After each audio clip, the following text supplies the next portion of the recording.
Hi, I'm Aviva Sapers, CEO of Sapers & Wallach in Newton, Mass. Today, here to talk to you about better ways to give.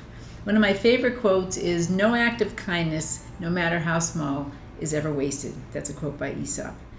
It's wonderful to be able to support those in need. The question is whether we can give more intelligently using some of the mechanisms that are available today to us.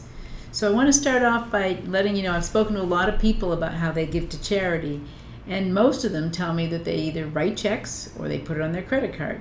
Is that what you do? If so, is there possibly a better way to give? And when you actually write a check or put it on a credit card, you pay an entire dollar to give a dollar to that charitable organization. On the other hand, if you have appreciated stock or a portfolio, some sort of appreciated assets, you're better off donating that to the charity, because you don't have to pay taxes on the gains. And that's the whole point. If it's appreciated, there should be some gains. So to give you an example, if you bought a stock for $100, but now it's worth $1,000, and you wanted to make a $1,000 gift to charity, you would have to pay capital gains tax on that stock if you sold it. And if we assumed a 20% capital gains tax bracket, then you'd have to pay $180 approximately in taxes, which means that $1,000 would net you $820.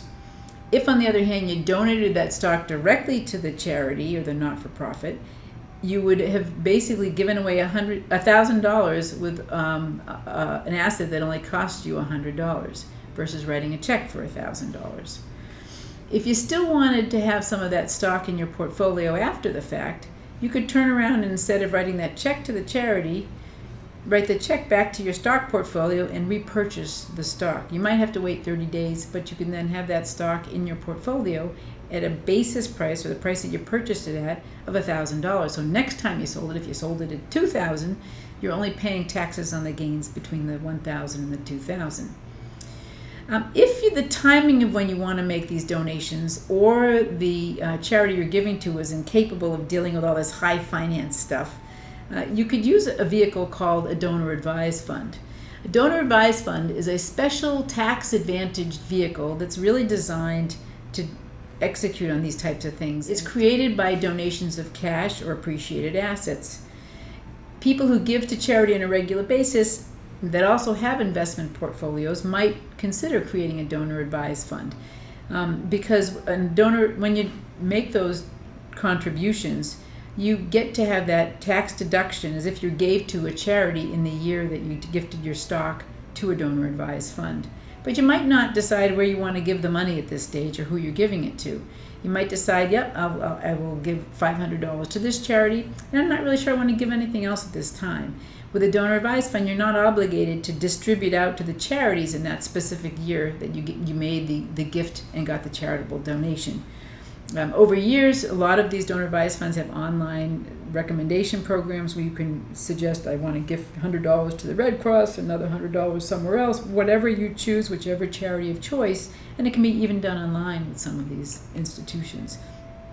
So why might you use a donor advised fund versus just gifting the stock? If your not-for-profit can take stock and deal with it, great. Or if you have stock shares that are specific to an amount you want to give to a charity, super. But if you have stock shares and you want to liquidate an entire amount that may be well in excess of what you wanted to give to that charity, a donor advised fund gives you the ease of doing that. You could donate the $10,000 to the donor advised fund and then parse off $1,000 to charity A and charity B, leave some of it to accumulate. In addition, if you are philanthropic and want to do significant amounts of giving, and even teach your kids the beauty of giving as well, a donor advised fund can allow you to then make your children successor givers or co-givers, and they can then have a lifetime of giving experience and understand what it means to be part of all that. So I would suggest that you have the option to do charitable giving, and I'd encourage it as best you can, but utilize the tools that are out there. If you gifted stock that was appreciated versus writing a check, you might be able to give as much as 25% more to that same organization than what you're doing today. Always better to give more intelligently, but make sure you continue to give. Thanks.